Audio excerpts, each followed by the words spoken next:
Baik, selamat pagi. Perkenalkan saya Novita, mahasiswa dari Universitas Trinita, Fakultas Kesehatan, Program Studi Kesehatan Masyarakat. Untuk saat ini saya akan membacakan materi dari mata kuliah Analisis Kesehatan Global, mata kuliah yang disampaikan oleh dosen Ibu Windy N. Tumewu SKM MKes untuk pertemuan yang keempat. Ya, di semester genap tahun ajaran 2019-2020 ini saya berada di kelas 17A dan merupakan bagian dari kelas karyawan. Maksud saya membacakan materi dari slide ini sekali lagi bukan menjelaskan apa yang harusnya disampaikan oleh dosen, tetapi membantu saya sendiri juga untuk memahami materi yang ada. Ya. Judul untuk pertemuan yang sudah disampaikan lewat Google Classroom yaitu proses penyusunan kebijakan. Proses penyusunan kebijakan merupakan proses yang mengacu kepada cara bagaimana kebijakan dimulai, dikembangkan atau disusun, dinegosiasikan, dikomunikasikan, dilaksanakan, dan dievaluasi. Pendekatan yang paling sering digunakan untuk memahami proses kebijakan adalah dengan menggunakan apa yang disebut tahapan heuristics, diambil dari Sabatier dan Jenkins Smith pada tahun 1993. Slide selanjutnya. Yang dimaksudkan di sini adalah membagi proses kebijakan menjadi serangkaian tahap sebagai alat teoritis suatu model dan tidak selalu menunjukkan apa yang sebenarnya terjadi di dunia nyata. Serangkaian tahap ini membantu untuk memahami penyusunan kebijakan dalam tahapan-tahapan yang berbeda, yaitu 1. Identifikasi masalah dan isu. 2. Perumusan kebijakan. 3. Pelaksanaan kebijakan. 4. Evaluasi kebijakan. Slide selanjutnya mengenai proses pembuatan atau pengembangan kebijakan. Terdapat 5 tahapan dalam proses pembuatan kebijakan, yaitu 1. Penyusunan agenda. 2. Formulasi kebijakan. 3. Adopsi kebijakan. 4. Implementasi kebijakan dan penilaian kebijakan. Penyusunan agenda meliputi memasok pengetahuan yang relevan dengan masalah, kemudian menentukan asumsi-asumsi yang tersembunyi, mendiagnosis penyebab masalah, memetakan alternatif tujuan, memadukan pandangan yang berbeda, merancang peluang-peluang kebijakan baru.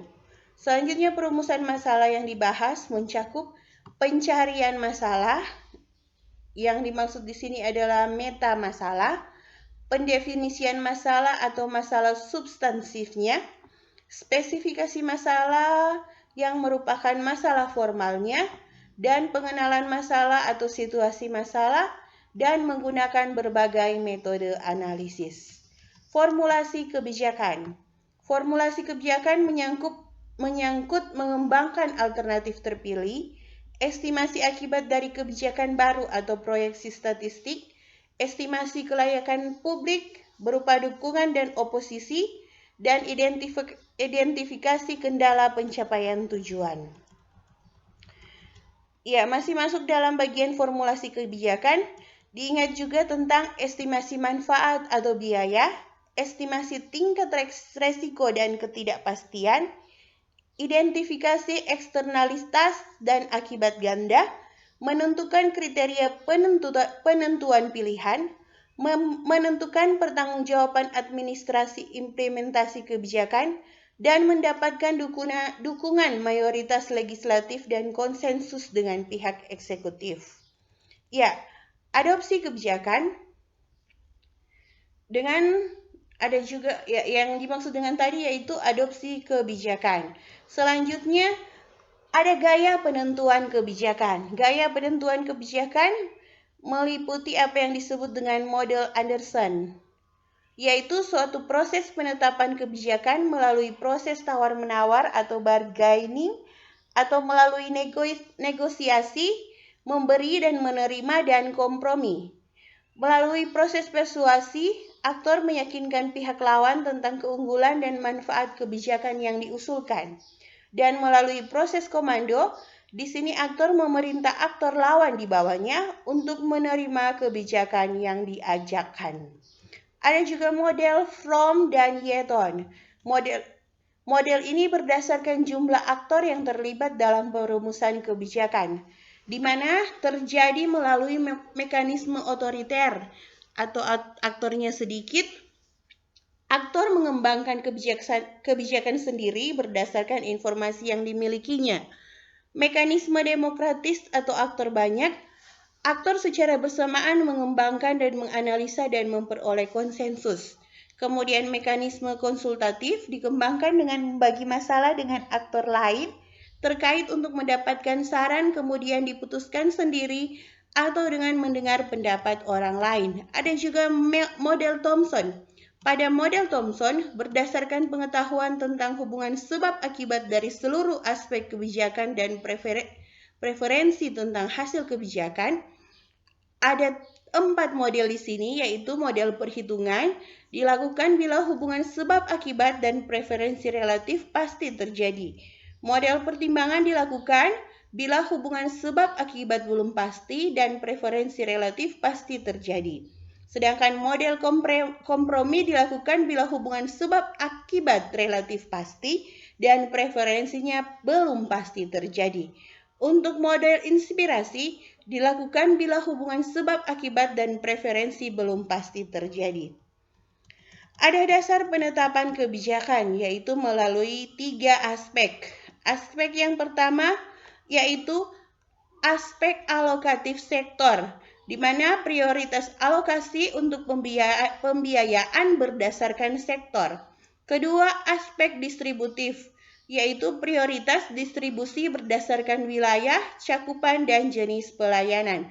Dan yang ketiga, aspek alokatif masalah, prioritas alokasi ditetapkan berdasarkan derajat masalah kelompok sasaran.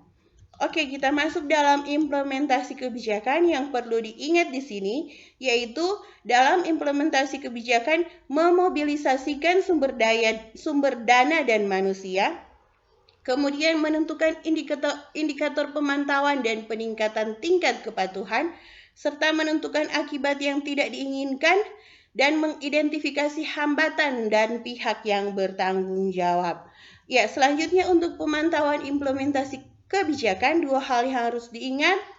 Ya, beberapa hal yang harus diingat ada di sini 4 hal. Kita mulai dari 2 hal. Yang pertama yaitu kepatuhan atau compliance. Yang dimaksud dengan kepatuhan yaitu derajat ketaatan pelaksana kebijakan mengacu pada SOP yang dibuat oleh legislator, instansi pemerintah atau lembaga profesional. Kedua, pelaksanaan atau auditing, yaitu untuk mengetahui efektivitas dari pelaksanaan kebijakan sesuai dengan sasaran yang telah ditetapkan.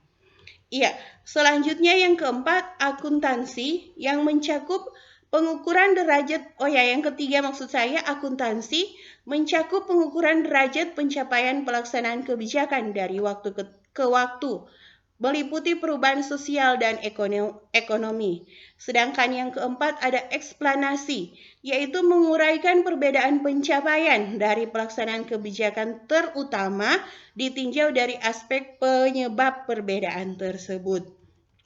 Oke, untuk penilaian kebijakan beberapa hal yang perlu kita ingat yaitu menentukan derajat keberhasilannya, mendapatkan umpan balik atau kritik untuk penyempurnaannya, dan melakukan penyempurnaan kebijakan yang ada. Ya, demikian pemahaman atau materi tentang kebijakan tentang proses penyusunan kebijakan. Dan dengan membaca materi ini, saya harapkan saya juga bisa mengingat sehingga ketika nanti ditanyakan dalam ujian boleh sama-sama diingat. Oke, salam hangat buat teman-teman IKM semester 6, kelas 17A, baik reguler maupun kelas karyawan. Tuhan memberkati dan menolong kita semua. Stay safe, jaga kesehatan, perkuat imun. Salam dari saya, Vivi Novita Wanget.